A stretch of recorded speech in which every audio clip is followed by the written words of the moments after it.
My fiancé said, "I can't do this anymore." "I'm in love with your best friend," I replied calmly. "Thanks for being honest." Then I called my best friend's fiancé and sent her the screenshots. They both lost their engagements the same day. When she showed up crying outside my door that night. I'm 30 male, and up until 3 weeks ago, I thought I had my life figured out. Good job in software development, a fiancé I'd been with for 4 years, and a best friend I'd known since college. His name was Marcus.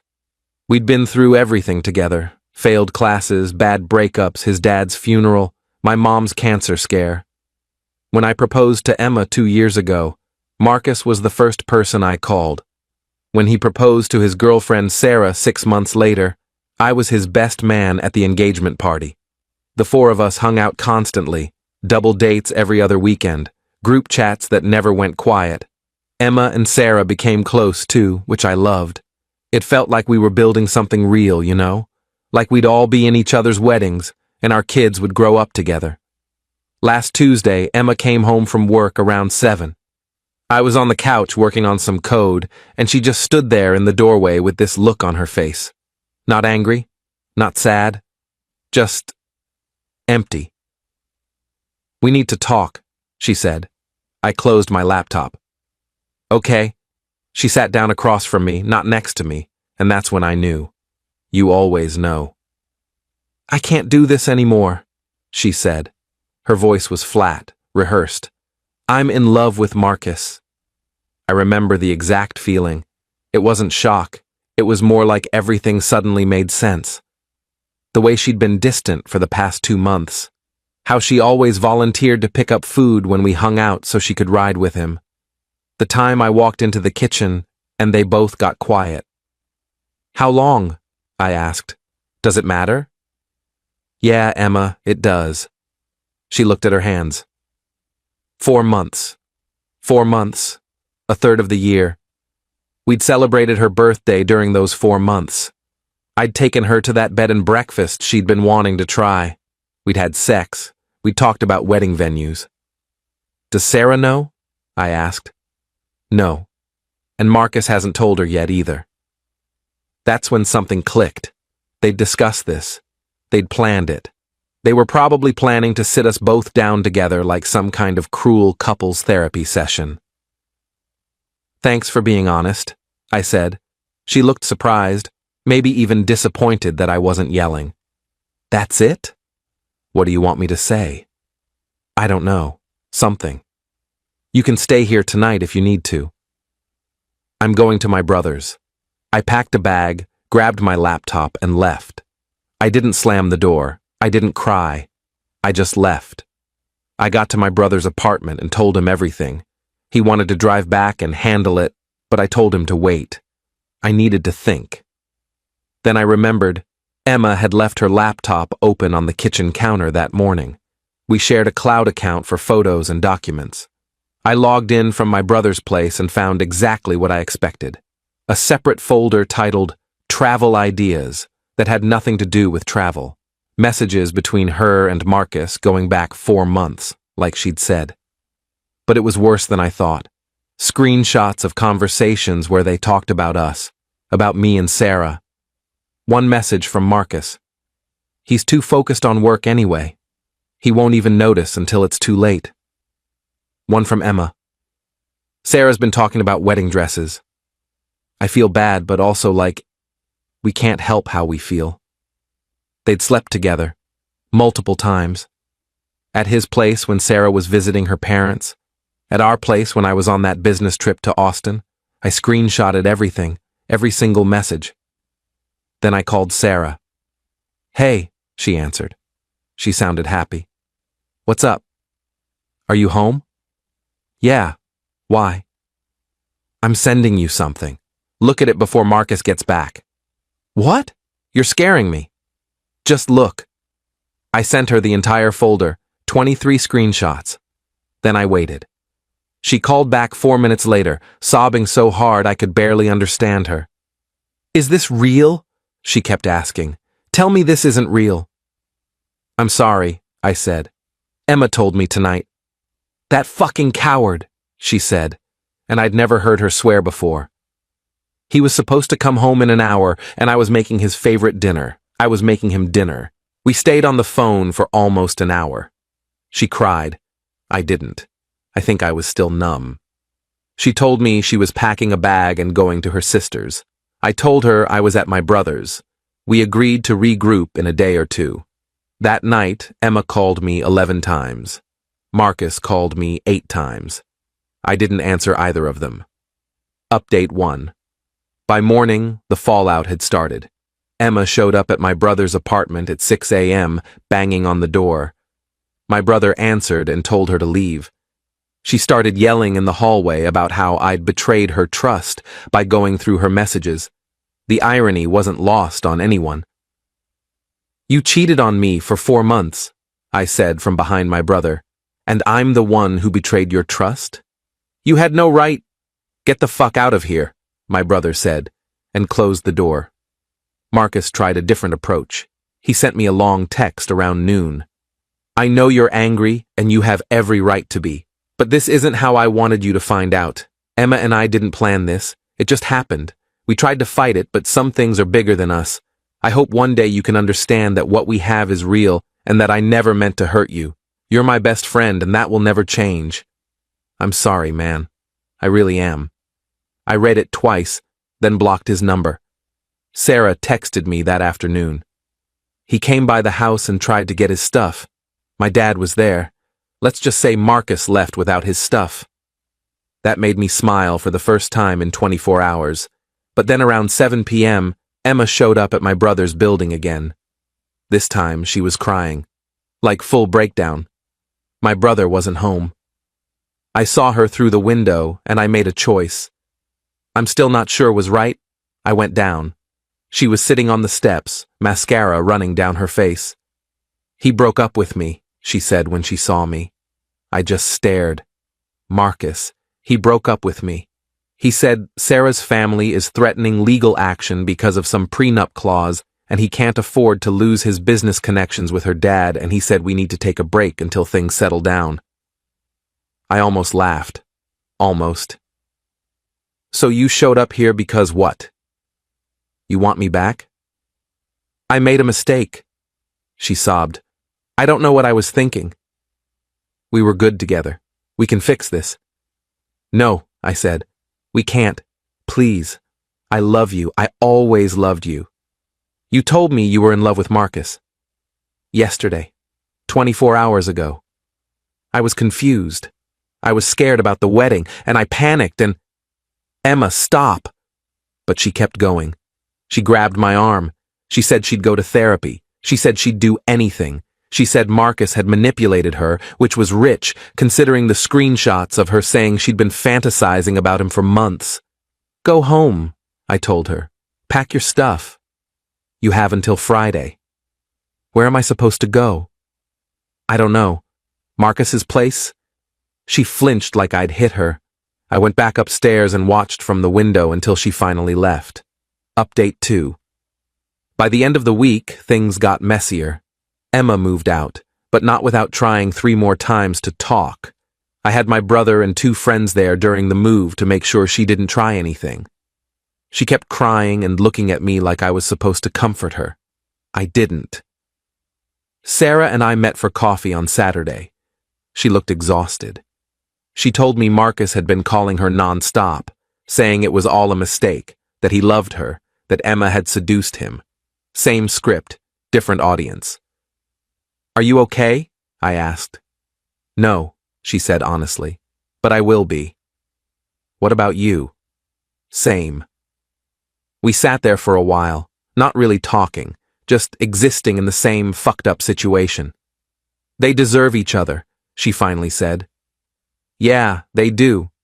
She asked if I wanted to get dinner sometime. Not a date, just 2 people who needed someone who understood. I said yes. Marcus tried one more time to reach me, this time through my coworker. He sent a message saying he wanted to apologize in person, that he owed me that much. I told my coworker to tell him if he ever contacted me again, I'd forward all those screenshots to his entire family and his boss. That did it. He stopped. Emma's mom called me, which was surreal. She apologized for her daughter and said she didn't raise her that way. I appreciated it, but it didn't change anything. The following Monday, I found out through a mutual friend that Marcus and Emma tried to make it work for about a week after everything imploded, but it fell apart. Turns out their great love wasn't so great when it wasn't a secret anymore. Shocker. Sarah texted me a few days later. He's been posting sad quotes on Instagram. I hate that I still look. I replied, block him. It helps. She did. 3 weeks out now, and I'm doing okay. Not great.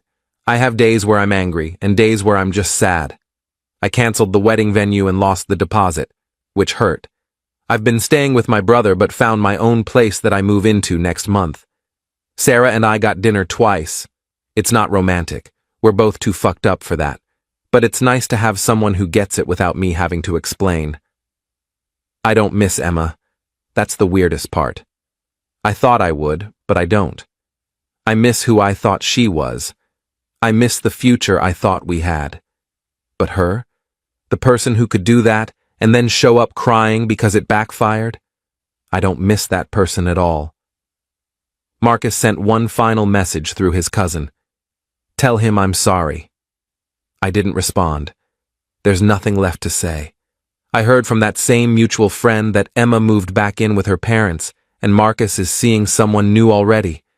I hope they're both miserable, but honestly, I'm trying not to care. As for me, I'm rebuilding. One day at a time. Sarah's doing the same.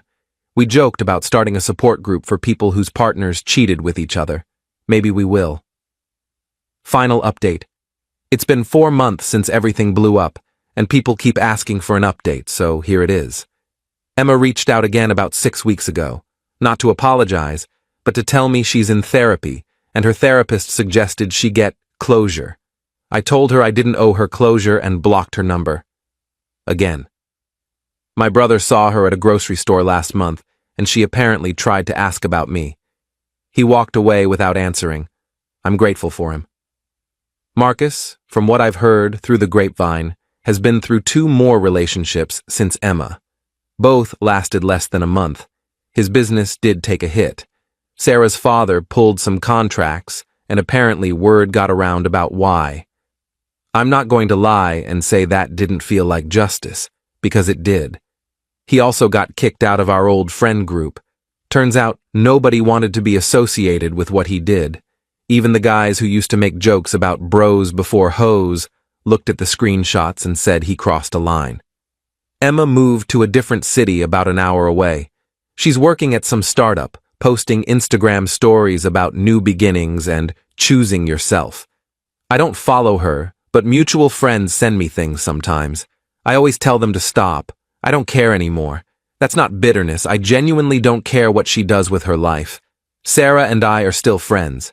We got dinner last week and she told me she's seeing someone new. A guy from her gym who doesn't know Marcus and has zero connection to any of this mess. She seemed genuinely happy when she talked about him, and I was happy for her. She asked if I was seeing anyone. I'm not, but I'm okay with that.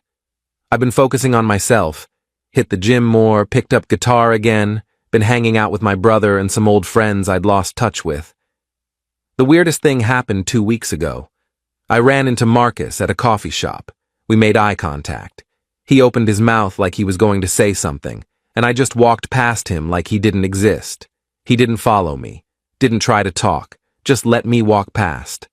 And honestly, that felt better than any apology ever could have. I moved into my new apartment in September. It's smaller than the place I shared with Emma, but it's mine. Every piece of furniture is something I picked out. There are no memories attached to the walls. I can breathe here. Someone asked me in the DMs if I regret sending those screenshots to Sarah. Number. Not for a second. She deserved to know. We both deserved to know. And if Marcus and Emma had actually been honest instead of sneaking around for 4 months, maybe things would have been different. But they weren't, so here we are. Last thing I'll say. My brother asked me the other day if I thought I'd ever trust someone again. I told him I don't know. Maybe. Eventually. But I'm not in a hurry. I spent 4 years building a life with someone who threw it away for a fantasy.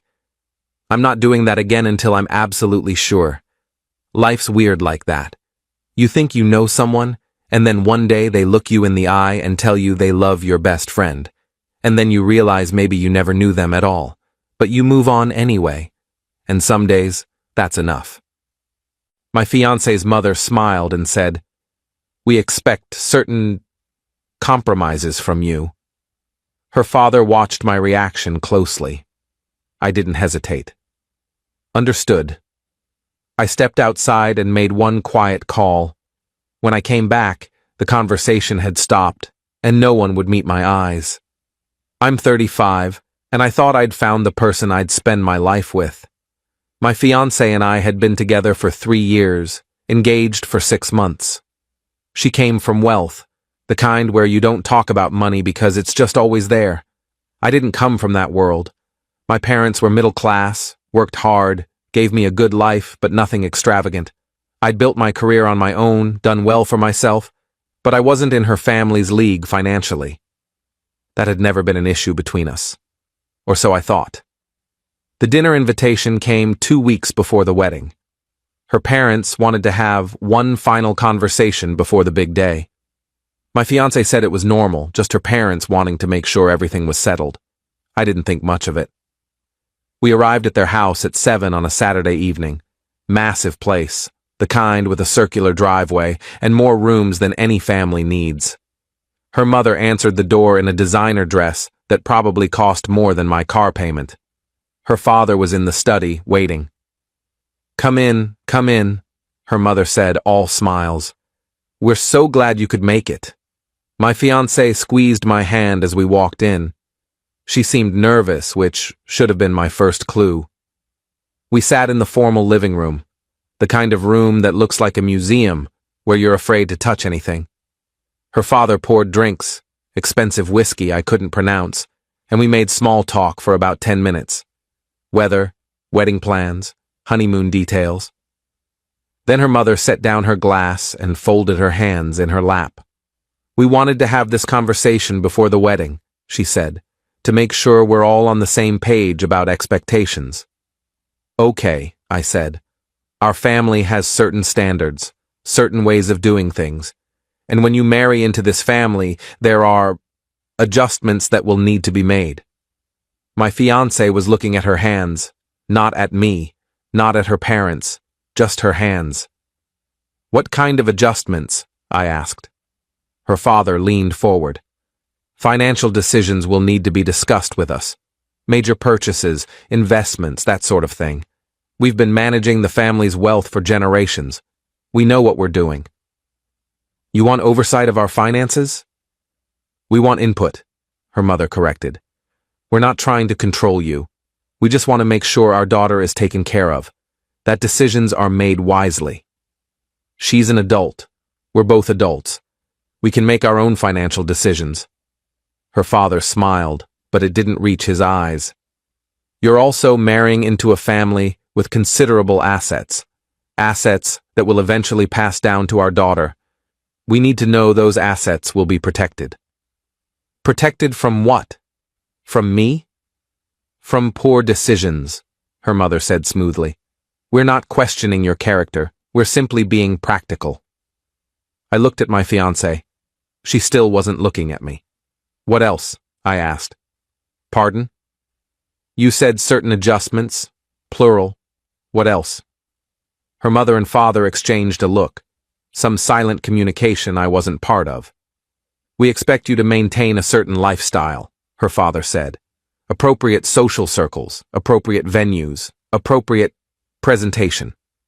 You want me to change how I live. We want you to live in a way that reflects well on the family. Is that so unreasonable? And if I don't?" Another exchange of looks. Her mother's smile tightened. "Then we'll have to reconsider certain arrangements," she said. "The trust fund we'd planned to give our daughter as a wedding gift, the house we'd planned to help you purchase, the connections that could benefit your career. We're generous people, but generosity requires cooperation." I felt something cold settle in my stomach. "You're bribing me." We're offering support, her father said. Conditional support. That's how the world works. I looked at my fiancée again. She'd gone pale. Did you know about this? I asked her. She finally looked up. They mentioned they wanted to talk to us. I didn't know exactly what they were going to say.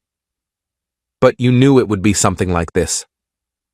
I knew they had concerns. Her mother smiled and said, We expect certain compromises from you. Nothing unreasonable. Just an understanding that you're joining our family and our family has standards. We need to know you're willing to meet those standards.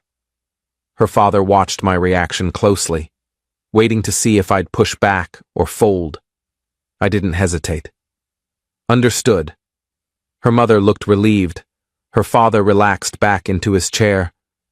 My fiancée exhaled like she'd been holding her breath. I'm glad we could have this conversation, her mother said. I knew you'd be reasonable. I need to make a call, I said, standing up. Work thing. It'll just take a minute. Of course, her father said. Take your time. I stepped outside onto their massive porch, pulled out my phone, made one quiet call. It lasted about 3 minutes. When I came back inside, I sat down and picked up my drink like nothing had happened. But something had changed in the room. The conversation had stopped. Her mother was staring at me. Her father's expression had gone carefully neutral. My fiancée looked confused. Everything okay? She asked. Fine, I said. Just had to handle something. Her father cleared his throat. What kind of work call?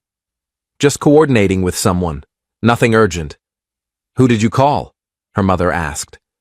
Her tone had shifted, less warm, more suspicious. A friend. Why? What kind of friend? I took a sip of whiskey. The kind who happens to be a journalist. We went to college together. She's been looking for a good story about wealth, family dynamics, and how old money maintains control. I thought tonight's conversation would interest her. The silence was deafening. My fiancé's face went white. You didn't. I did. I recorded the whole conversation on my phone. Just sent her the file. She's very excited about it. Says it's exactly the kind of thing her publication loves. Real insight into how wealthy families manipulate and control. Her father stood up. You're bluffing. Am I? Call her if you want. I'll give you the number, or just wait a few days and see what gets published. You can't do this, her mother said. Her voice had gone sharp. We'll sue. For what? I didn't sign any NDA. This conversation wasn't privileged. You invited me into your home and made demands. I documented it. That's not illegal. You recorded us without consent. Actually, in this state, only one party needs to consent to recording. That party was me. So yes, it's completely legal. My journalist friend confirmed that before I sent the file. Her father's face had gone red. If you publish that recording, I'll destroy you. I'll make sure you never work again. You'll what? Use your wealth and connections to ruin me? Please do. That'll make an even better follow-up article. Wealthy family retaliates against son-in-law who exposed their manipulation. The optics are terrible for you. Great for me. My fiancée was crying now. Why would you do this? Why would you humiliate my family? I didn't humiliate them. They humiliated themselves. I just documented it. But we could have talked about this. We could have figured something out. Could we? Because you sat here and let them make demands. Let them treat me like I'm something they're purchasing. You didn't say a word in my defense. I was trying to keep the peace. By sacrificing me, by letting them dictate how we'll live our lives. That's not a marriage. That's indentured servitude. Her mother had recovered some composure. What do you want? Money? We can pay you to kill the story. I don't want your money, that's the whole point. Then what? I want you to understand that you can't buy people. You can't control them. And when you try, there are consequences. Her father sat back down, looking older suddenly. The wedding is in 2 weeks. I know. You'd really do this? Destroy your relationship with our daughter? Humiliate her family publicly? I looked at my fiancée. She was still crying, mascara running, hands shaking. "I'd really do this," I said, "unless things change." Update 1. The next 3 hours were intense. Her parents went through the full spectrum of emotions: anger, denial, bargaining, more anger. Her mother threatened legal action 4 more times. Her father tried intimidation, then switched to appealing to my better nature. My fiancé mostly cried. Around midnight, we reached an agreement. I'd delete the recording and contact my journalist friend to kill the story. In exchange, they'd back off completely. No financial oversight, no lifestyle demands, no conditional gifts. We'd live our lives however we wanted, and they'd respect that. "How do we know you'll actually delete it?" her father asked. "You don't. You'll have to trust me. Same way I'll have to trust that you won't revert back to this controlling behavior the moment the wedding is over." "That's not a fair trade," her mother said. "Life's not fair. You taught me that tonight." We left around 1 in the morning. My fiancée didn't speak to me the entire drive home. When we got to her apartment, we'd been living separately until the wedding, she finally turned to me. "I can't believe you did that. I can't believe you let them talk to me that way. They're my parents, and I'm supposed to be your partner, but you sat there and let them treat me like an employee they were hiring. They were just being protective. They were being controlling. There's a difference. You humiliated them. You threatened to expose them publicly. I defended myself. That's what you should have done. Defended us." She got out of the car without another word, went inside and locked the door. I drove home feeling numb. Update 2. The next few days were tense. My fiancée texted me saying she needed space to think. Her mother called me twice, both times demanding to know if I'd actually deleted the recording. I ignored both calls. I did delete the recording, and I called my journalist friend and told her the story was off.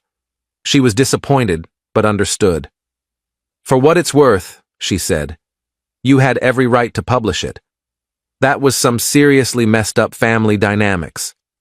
"I know, but I don't want to start a marriage by destroying my in-laws, even if they deserve it."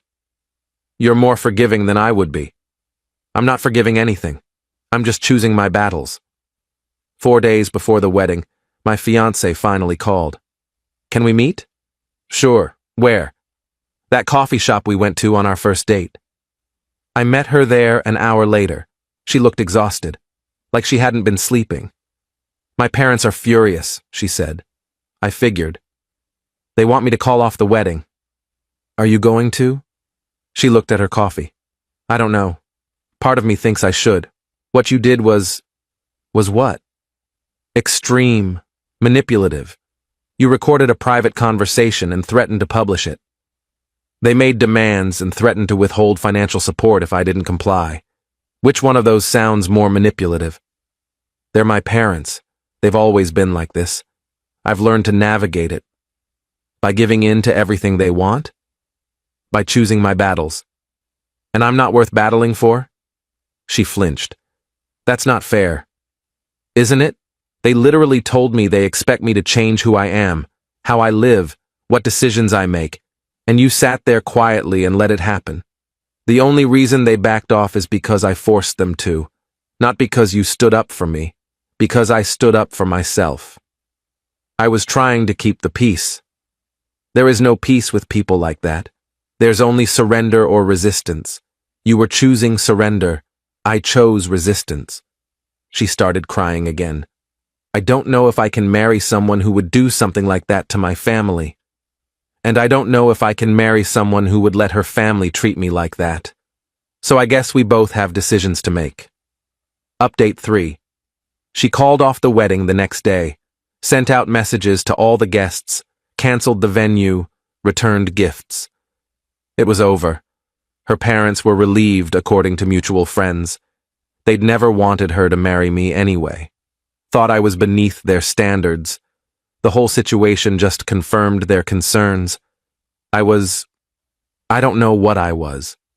Sad, angry, relieved in a weird way, like I dodged a bullet but still got grazed. About a week after the cancellation, her father called me. I almost didn't answer, but curiosity got the better of me. "I want to talk," he said. "In person. Just you and me." "Why?" "Because I think I owe you an apology." That surprised me enough that I agreed. We met at a restaurant downtown, neutral territory. He looked uncomfortable when I sat down, like he wasn't used to being on the back foot. "I've been thinking about what happened," he said. "About what we said to you, what we demanded. And you were right to push back. We were out of line." I waited. Didn't make it easy for him. My wife and I have always been protective of our daughter. Maybe too protective. We've always worried that someone would try to take advantage of her, of our family's wealth. We've seen it happen with friends, with relatives. So we built up these defenses by trying to control who she marries and how they live. Yes, and I see now how that looks, how that feels. Do you? Because from where I'm sitting, you only realized it was wrong after I threatened to expose you. Not before. Not during that conversation when you were making your demands. He nodded slowly. "You're right. I probably wouldn't have reconsidered if you hadn't forced the issue." "So what's the point of this apology?" "I'm trying to do the right thing, even if it's late. The right thing would have been treating me with respect from the beginning, trusting your daughter to make her own decisions, not trying to buy compliance. I know. But you didn't, and now your daughter and I aren't getting married. So congratulations, I guess. You got what you wanted." "That's not what I wanted. I wanted her to be happy." "She would have been, with me, if you'd stayed out of it." He looked down at his drink. "Maybe you're right. I am right. And the worst part is, she let you do it. She chose your approval over our relationship. So even if I had gone through with the wedding, it never would have worked, because she'd always pick you over me when it mattered. She loves you. Not enough." Update 4. 3 months later, I heard through mutual friends that my ex-fiancée was dating someone new, someone from her parents' social circle, someone wealthy, someone they approved of. I wasn't surprised, just disappointed. I also heard that the guy was exactly the kind of person her parents wanted. Prestigious family, old money, connected, and completely under their thumb. Did whatever they wanted, made no waves. My ex was apparently happy. Or at least that's what she told people. I moved on too. Started dating someone I met through work. Nothing serious yet, but it was nice. Easy. She came from a normal family. No weird power dynamics or conditional approval. Just regular people who treated me like a human being. The whole experience taught me something important. Wealth doesn't make people better. Sometimes it makes them worse. It insulates them from consequences, makes them think they can control everything and everyone, and the people around them either push back or become complicit. I chose to push back. My ex chose to be complicit. And that's why we're not together. Final update. It's been a year now since the wedding that didn't happen. I'm doing well. The woman I was dating became my girlfriend, and we're talking about moving in together. Her parents invited me to dinner last month. It was normal, pleasant. No demands, no conditions, no expectations beyond basic politeness. My ex got engaged to that guy from her parents' social circle. I saw the announcement on social media. They looked happy in the photos. He looked exactly like what her parents wanted. Successful, connected, compliant. I heard from a mutual friend that her parents are very involved in their relationship, helping them pick out a house, planning the wedding down to every detail, making sure everything meets their standards. I don't feel vindicated, I just feel sad for her. She's living the life her parents chose, not the one she wanted. But maybe that's what she wanted all along. Maybe I never really knew her. As for the recording, I kept a copy, not to publish or use as leverage, just as a reminder that some people will try to control you if you let them. And sometimes the only way to maintain your dignity is to walk away. I'm 35 years old. I'm not married. I didn't marry into wealth or status or a family that expected me to compromise who I am, and I'm okay with that. Better than okay, actually, because I met someone who likes me exactly as I am. No changes required, no standards to meet, no compromises demanded, just two people choosing each other freely. That's worth more than any trust fund or family connection or conditional approval. My ex's mother expected compromises. I gave her one. I compromised my relationship rather than compromise myself. And looking back, it was the right choice. My girlfriend said, "I just need some time for myself. I'm not ready for this relationship right now." After 5 years together, I simply said, "All right, if that's what you want." Then I stepped back, far back. A few weeks later, her voicemail said, "I didn't mean to break up." But by then, I'm Derek, 29 years old, and until 3 months ago, I thought I knew exactly where my life was heading. 5 years with Olivia, 27, living together for 3 of those years in a decent apartment in Brooklyn. I work as a software engineer, she's a graphic designer. We weren't perfect, but we were solid, or so I thought. It happened on a Tuesday evening in late July. I remember because I'd just gotten a promotion at work and wanted to celebrate. I picked up her favorite wine, some expensive cheese from that place she likes, and came home early. She was sitting on the couch, looking at her phone, and when I walked in with my smile and the shopping bag, she didn't even look up. "We need to talk," she said. Those 4 words. I set the bag down on the counter. "Okay," I said, sitting across from her. "What's going on?" She put her phone face down on the coffee table. "I've been thinking a lot lately. About us, about where we're going. And I just need some time for myself. I'm not ready for this relationship right now."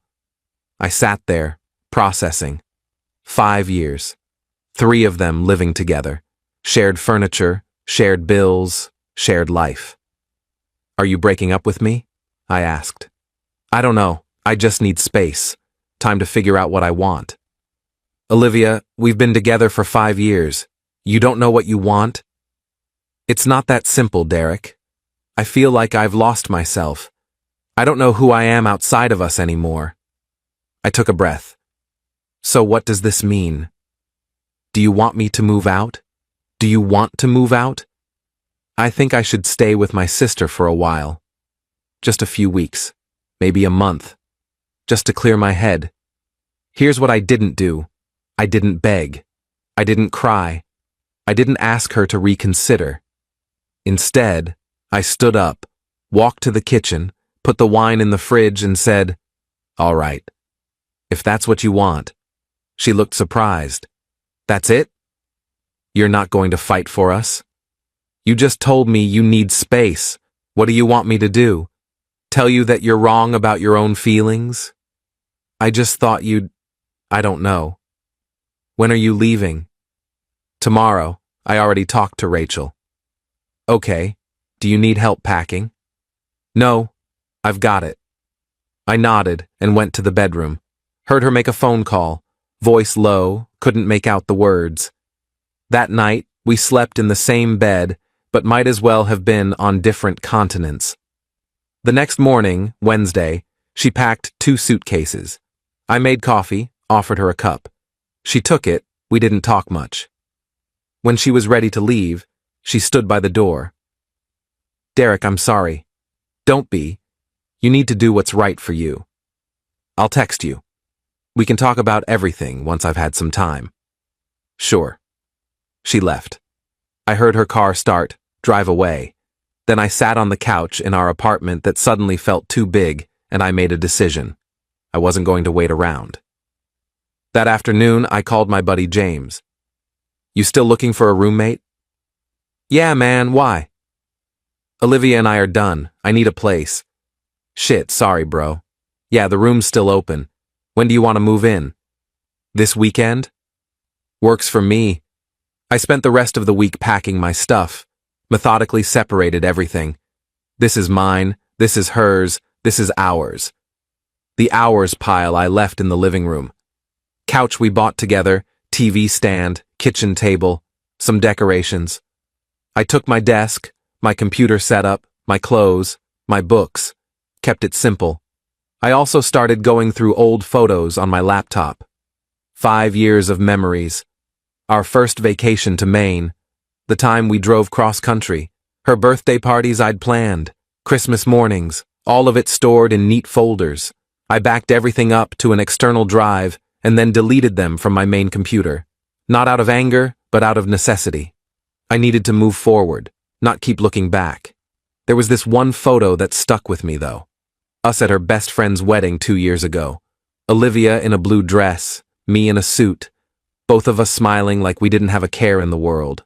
I remember that night she'd whispered to me during the reception, "That'll be us someday." I'd believed her. I saved that photo separately, not sure why. Maybe as a reminder of what I thought we were. Friday, I signed the lease at James's place. Saturday, I moved out. Left my key on the counter with a note. "Olivia, I've moved out. Figured it would be easier for you to have the space you need. Rent is paid through the end of the month. After that, the lease is in your name, so it's your call whether to stay or break it. I took what was mine, left everything else. No hard feelings. Take care. Derek." I didn't tell her I was moving out, didn't ask permission, just did it. By Sunday, I was fully settled in at James's place. 2-bedroom apartment, smaller, cheaper, but comfortable. James worked in finance, kept weird hours, so we didn't get in each other's way much. He asked me once if I was okay. I said, yeah. He didn't push. The first few nights were strange. I'd wake up around 3 a.m., instinctively reach across the bed, find nothing but empty space. The silence was different too. No sound of Olivia's breathing, no rustling of sheets when she'd turn over. Just quiet. But I adjusted faster than I thought I would. Update 2 weeks went by. Radio silence from Olivia. I didn't reach out either. I went to work, hit the gym more often, started cooking actual meals instead of ordering takeout. James and I had people over for poker night. I went on a hike upstate with some co-workers. Life continued. I also unfollowed Olivia on social media. Not out of spite, just self-preservation. I didn't need to see her posts about finding herself or whatever journey she was on. I muted her sister Rachel too, and a few mutual friends who I knew would post pictures if they hung out with her. My mom called during this time. She loved Olivia, had been asking when we were going to get engaged. "How's Olivia doing?" she asked during our weekly call. "We're not together anymore, Mom." Silence. "What happened?" "She needed space, so I gave it to her." "Oh, honey, I'm sorry.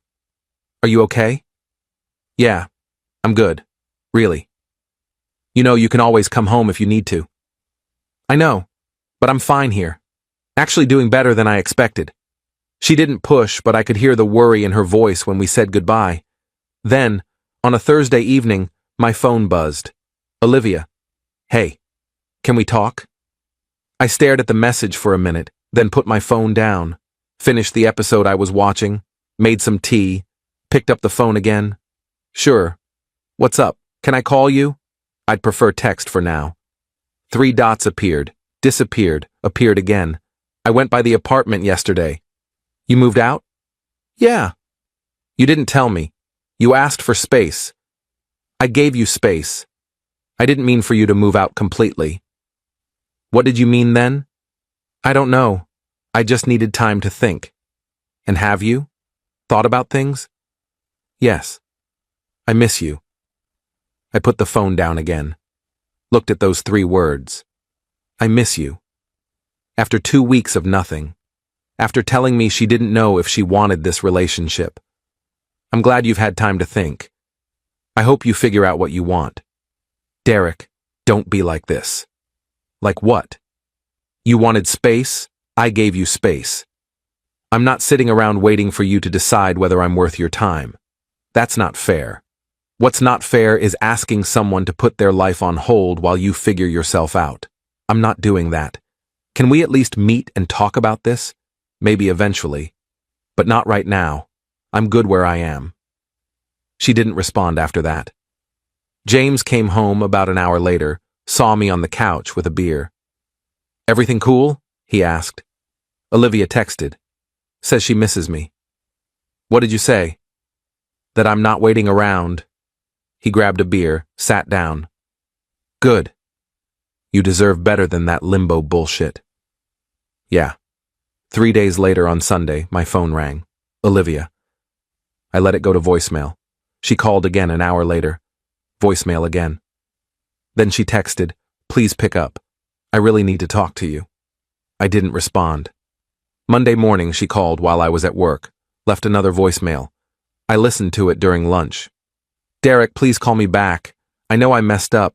I didn't mean to break up. I just needed time, and now I realize that I was wrong. I miss you so much. I miss us. Can we please just talk? Please?" Her voice was shaky, like she'd been crying. I saved the voicemail and didn't call back. That evening, she texted again. "I'm coming by James's place tomorrow after work. We need to talk face to face. How do you know where I live?" "James's Instagram. I saw a photo you were tagged in.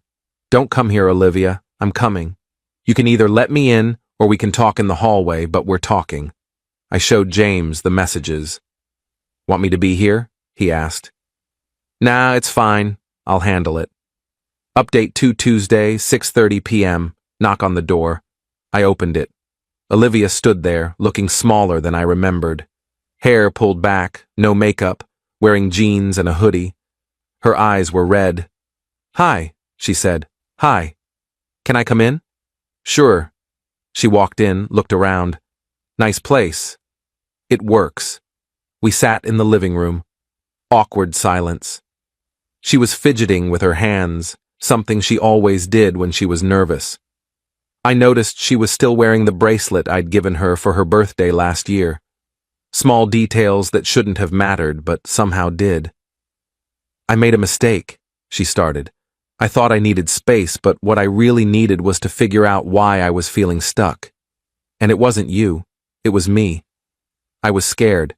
Scared of what? Of commitment. Of the future. Of turning 30 without feeling like I'd accomplished anything. I panicked. Okay. I know I hurt you. I know I can't take back what I said. But I want to try again. I want us to try again." I leaned back in my chair. "Olivia, when you said you needed space, I respected that. I didn't fight it, because if you're not sure about us after 5 years, then fighting isn't going to change anything. I was confused. I'm not confused anymore. That's good. I'm happy you figured it out. But I'm not confused either." "What do you mean?" "I mean I spent 2 weeks realizing that I don't want to be with someone who isn't sure about me. You asked for time, I gave you time, and in that time I realized I deserve better than being someone's backup plan. You're not a backup plan. Then what am I? You left because you didn't know what you wanted.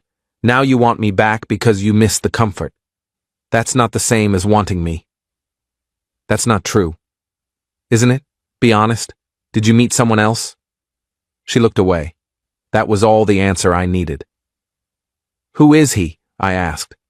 "It doesn't matter." Nothing happened. "Olivia. A guy from work. We got drinks a few times. I thought maybe I had feelings for him. Turns out I didn't. It made me realize what I had with you. The anger I expected didn't come. Instead, I just felt tired. Tired of the games. Tired of being the safe option. Tired of this conversation." "His name?" I asked. "Why does it matter?" "Because I want to know who you were willing to throw us away for." "Tyler. His name is Tyler, and I didn't throw us away. Nothing physical happened. We just talked. You left me to explore something with another guy. Whether you kissed him or not doesn't change that fact." I stood up. "You left me to see if you could do better. Found out you couldn't. Now you want to come back. It wasn't like that.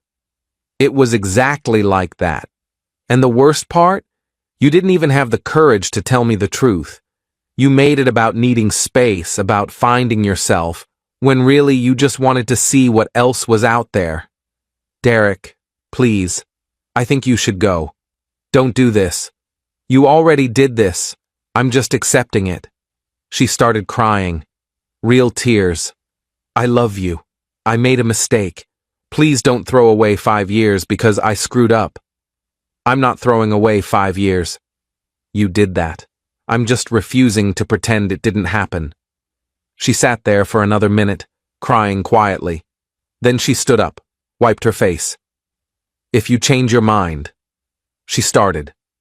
I won't. She left. I closed the door, stood there for a moment, then went back to the couch. James came home about 20 minutes later. How'd it go? He asked. She wanted to get back together. I said no. How do you feel? Honestly? Relieved. Over the next week, Olivia called twice more. I didn't answer. She sent a few texts. I didn't respond. Then her sister Rachel reached out. Hey Derek, Olivia's really struggling. I know she messed up, but she genuinely wants to make things right. Can you at least talk to her? Rachel, I appreciate that you're looking out for your sister, but this isn't your fight. Olivia and I are done. I've moved on. Moved on? It's been a month. And in that month, I've been happier than I was in the last 6 months with her. That should tell you something. She didn't respond. A few days later, I got a message from Olivia's best friend, Hannah. We'd always gotten along well, and she'd been at that wedding where I'd saved that photo. Derek, I just wanted to say I'm sorry about everything. Olivia told me what happened. For what it's worth, I think she really does regret it. But I also think you're doing the right thing. You deserve someone who's sure about you. Thanks, Hannah. I appreciate that. If you ever need to talk, I'm here. And I mean that as your friend, not as Olivia's friend. That message meant more to me than I expected. It was validation that I wasn't crazy for walking away. Final update. It's been 2 months since Olivia first asked for space, 3 months total since that Tuesday in July. The apartment lease ended. Olivia moved in with Rachel, heard through mutual friends that the guy from work, Tyler, turned out to have a girlfriend. Olivia apparently didn't know. The whole thing blew up at their office when Tyler's girlfriend showed up one day and confronted Olivia in front of everyone. She's looking for a new job now. Part of me felt bad hearing that, but mostly, I just felt nothing. As for me, I'm doing better than I thought I would. Started seeing someone new about 3 weeks ago. Her name's Alex. She's a teacher. We met through a friend of James's. It's casual right now, but it's easy. No drama, no games. She knows what she wants, and she's honest about it. Revolutionary concept. I got another promotion at work. More responsibility, better pay. Been working on a side project with a couple of colleagues that might turn into something bigger. Life is busy in a good way. I also started therapy.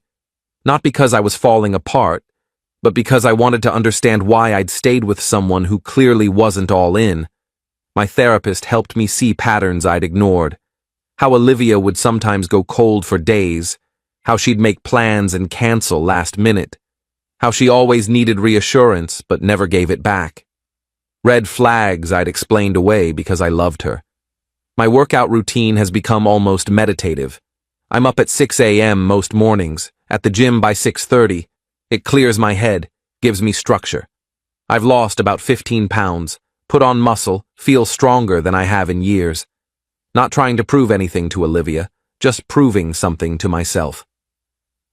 Last week, I ran into Olivia at a coffee shop in Park Slope. She saw me first, started to walk over, then noticed Alex sitting across from me. Olivia stopped, turned around, left the shop. Through the window, I saw her pull out her phone, probably texting Rachel or Hannah. Alex noticed. Ex-girlfriend? Yeah. She looks sad. Probably. But that's not my problem anymore. Cold. Realistic. Alex smiled. I like that about you. You don't play games. Learned that the hard way. Later that night, I got a text from Hannah. Olivia saw you today. With someone else. She's pretty devastated. I'm sorry she's hurting, but I've moved on. She had her chance. I know. Just thought you should know. She finally gets it now. What she lost. Sometimes we only appreciate things when they're gone. But that doesn't mean they come back. You're right. Take care of yourself, Derek. I saw Olivia's Instagram last night. She posted something about self-love and healing, and how sometimes the universe removes people from your life to protect you. Comments full of supportive messages from friends who probably don't know the full story, all telling her she's a queen and she deserves better. The irony wasn't lost on me. I didn't like it, didn't comment, just scrolled past. My mom asked about her again last week. Have you talked to Olivia at all? No, Mom, and I won't be. I just thought maybe with some time.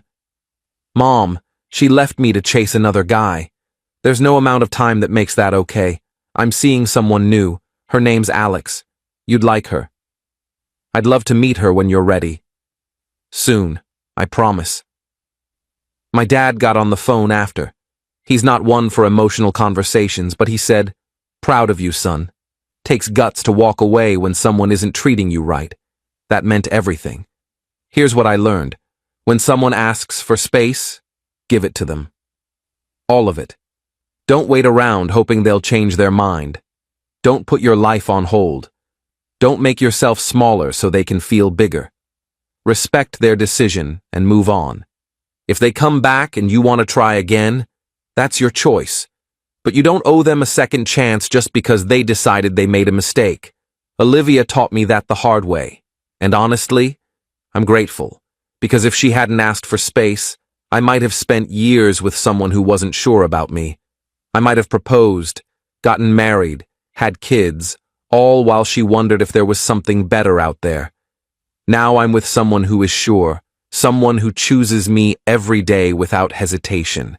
I'm 29, I've got a good job, good friends, good prospects. I'm dating someone who actually likes spending time with me. Olivia's somewhere out there figuring out her life. I hope she does. I hope she finds what she's looking for. I hope she learns that you can't treat people like options and expect them to wait around. But I'm done being the person she settles for when she can't find it. Last night, James and I were watching TV and he said, "You know, I didn't think you'd bounce back this fast." Neither did I. What changed? I realized that being alone is better than being with someone who makes you feel alone. He nodded. That's deep, man. It's true, though. Some people think closure comes from having that final conversation where everything is said and understood. But sometimes closure is just realizing you don't need it. You let go and you move forward. That's it. No dramatic finale, no big revelation, just the quiet decision to choose yourself. My girlfriend's ex DM'd me. "She settled for you. She'll be back." I showed her the message. She smirked. "Well, he does know me better than you." I said, "Great, then go back." She left with attitude, but an hour later, the police knocked on my door, asking for her, and the reason they gave made even me sit down. I'm Jason, 35, and 2 days ago I thought I was dealing with standard ex-boyfriend drama. Then police showed up at my apartment, asking about my girlfriend's whereabouts because her ex had just filed a restraining order against her, and the documentation he provided revealed a pattern of behavior I'd never suspected. I'd been dating Kelly for about 7 months. We met through a mutual friend at a birthday party, hit it off, started seeing each other regularly. She was 32, worked in marketing, seemed normal, funny, smart, good conversationalist. The relationship moved at a reasonable pace. No major red flags initially. But about 3 months in, I started noticing little things.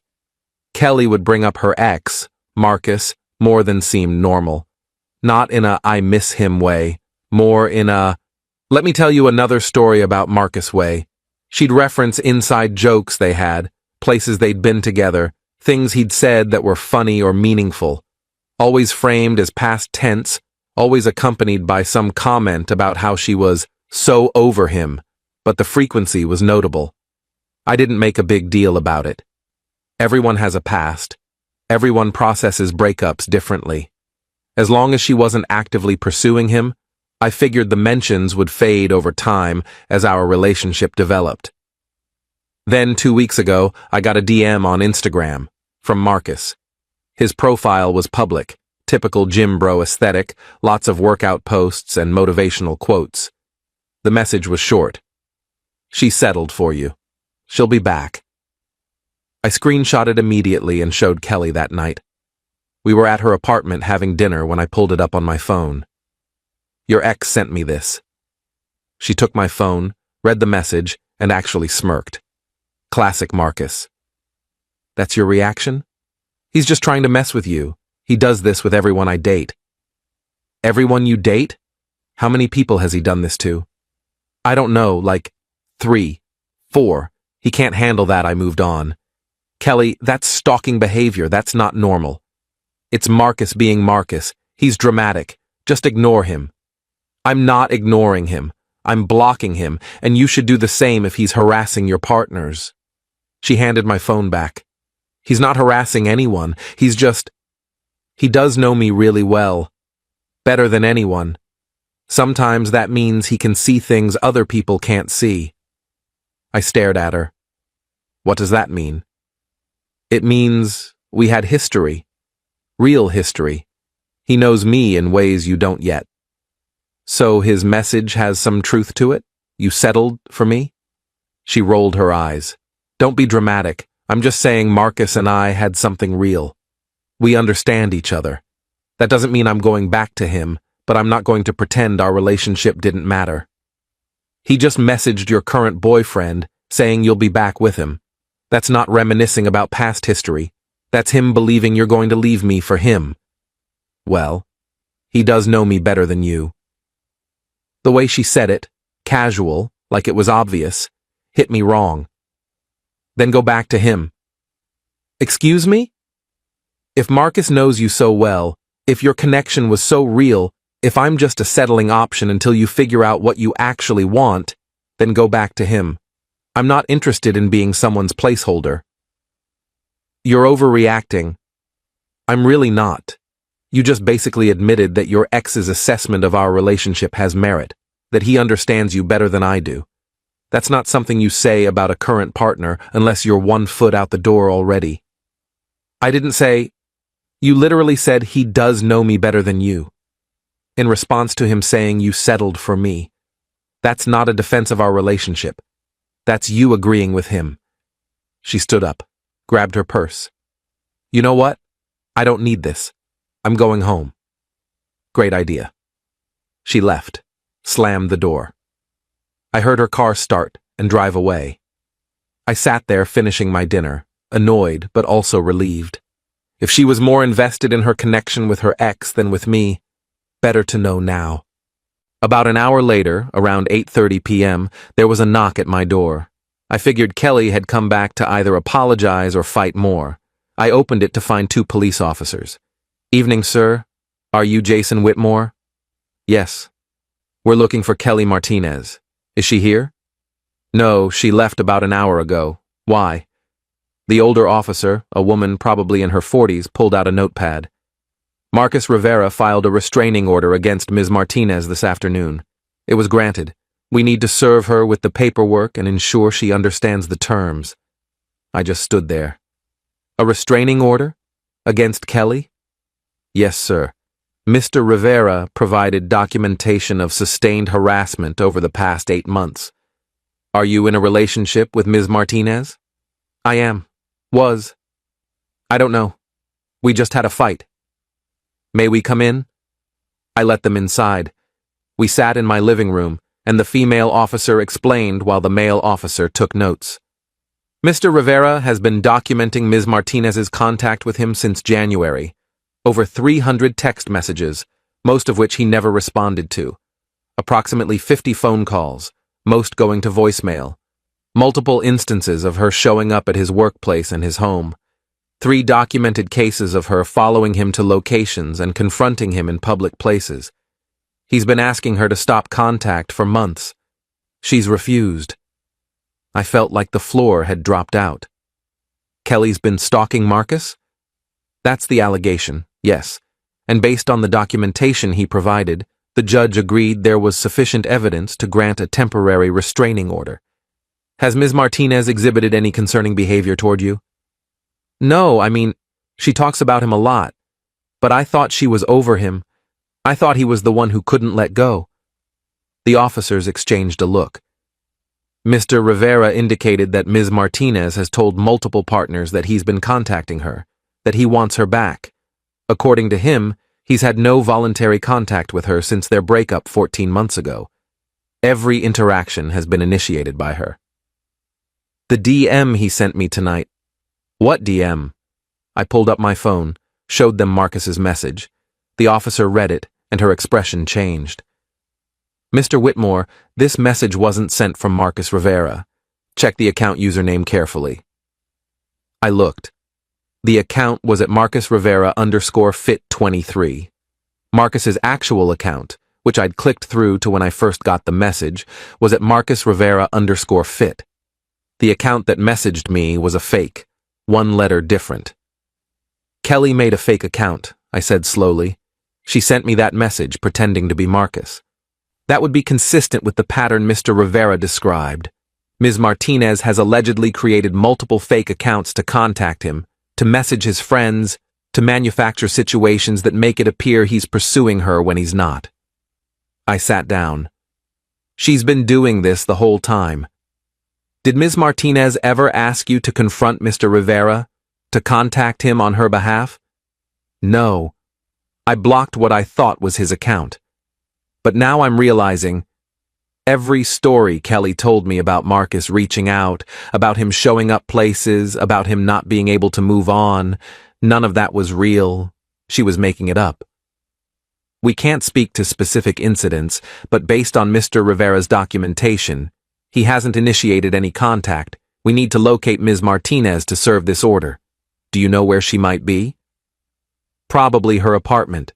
I can give you the address. I provided Kelly's address. The officers thanked me, gave me a case number, told me to contact them if Kelly tried to involve me in any further contact with Marcus. They left. I sat there for probably an hour trying to process. Then I did something I probably shouldn't have.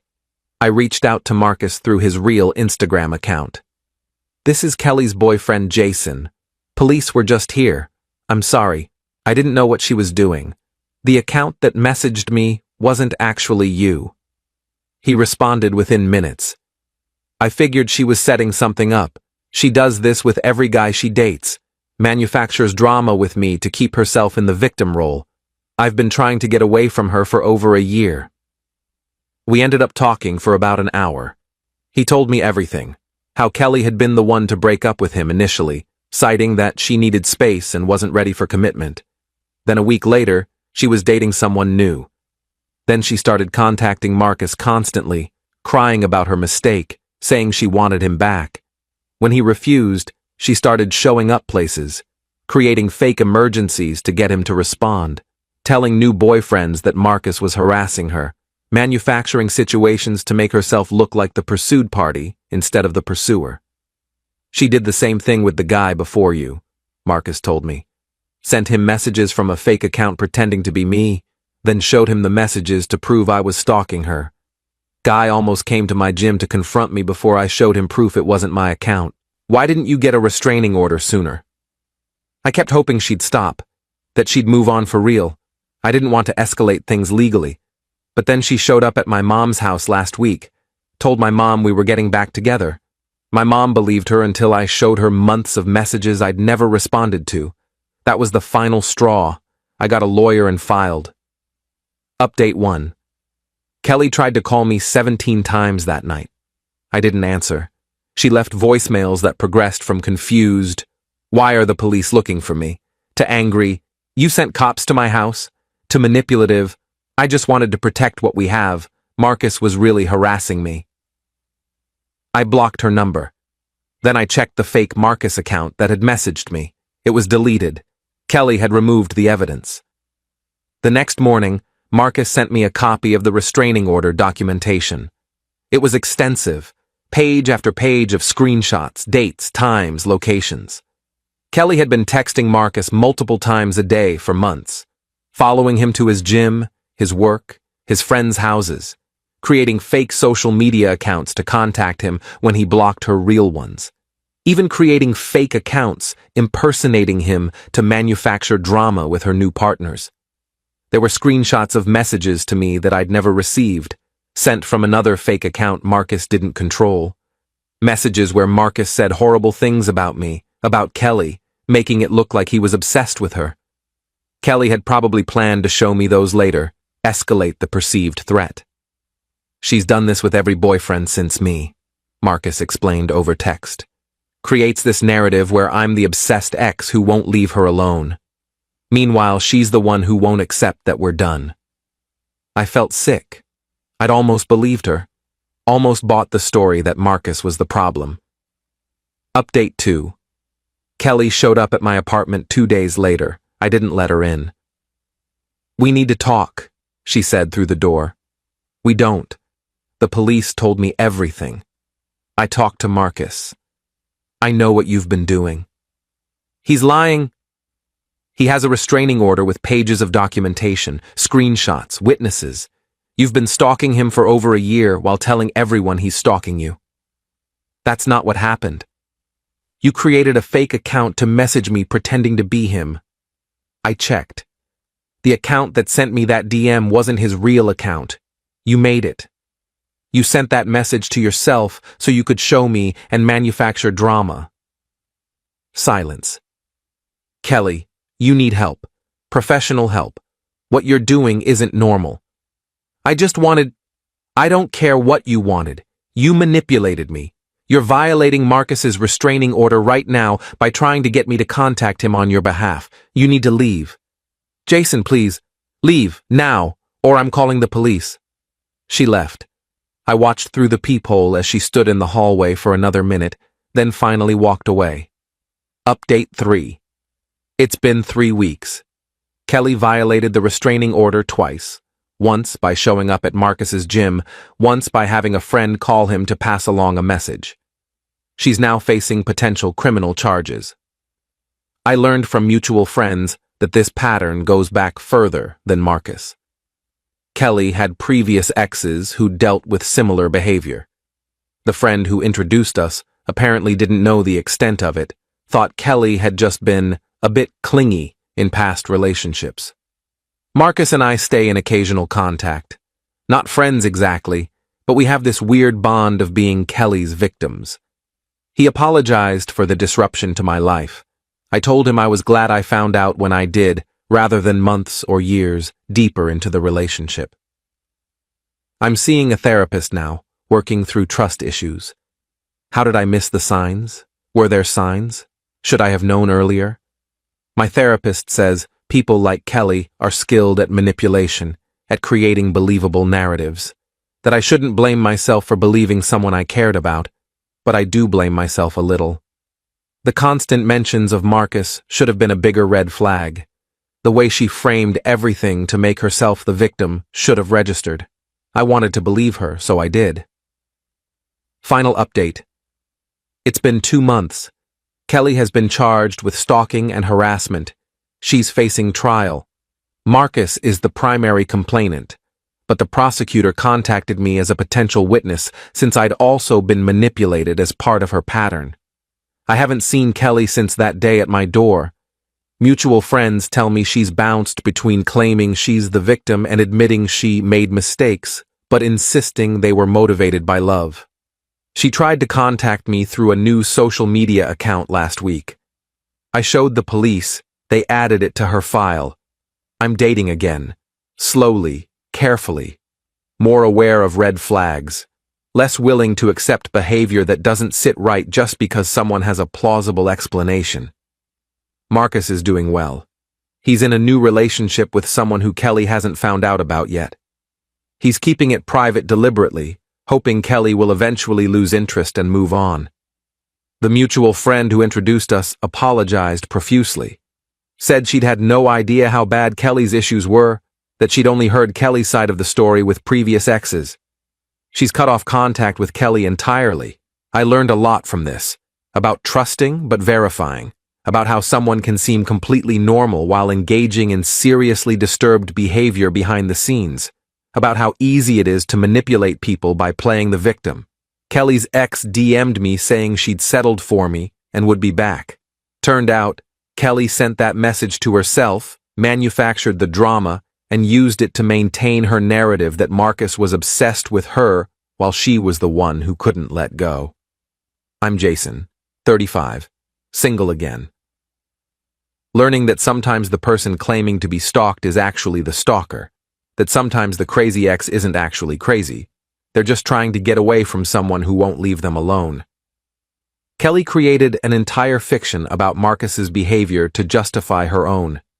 I almost believed it, almost became part of her manipulation. The only reason I didn't was because Marcus finally fought back with legal action that forced the truth into the light. That's all there is to it. She said, "You've changed. You don't care like before." I replied, "You taught me how." Then I stopped trying, stopped chasing, and started living like she never existed. Weeks later, she showed up at my apartment crying and went silent when the door opened and she saw, "My name is Daniel. I'm 31, and I work as a portfolio manager at an investment firm in Boston. I pull in about $185,000 a year, live in a nice 2-bedroom apartment in Back Bay, and until 2 months ago, I thought I was in love with the woman I'd spent 3 years trying to make happy. Her name was Vanessa. She was 28, worked in public relations, made around $70,000, and had this way of making me feel like I was never quite enough. We met in the fall of 2021 at a charity fundraiser. She was charming, gorgeous, and had this energy that filled a room. We started dating a week later. The first year was great. Dinners, weekend trips to the Cape, late nights talking about everything. I thought I'd found my person, but somewhere around year 2, things shifted. Vanessa started comparing me to her friends' boyfriends. Melissa's boyfriend just bought her a Cartier bracelet for no reason. Josh surprised Emma with a trip to Turks and Caicos. Why don't you ever do spontaneous things anymore? I did do things. I planned date nights, bought her flowers every other week, took her to expensive restaurants she picked out. But it was never spontaneous enough, never expensive enough, never enough. By year 3, I was exhausted. I was working 60-hour weeks trying to get promoted, saving for a house, managing my investments.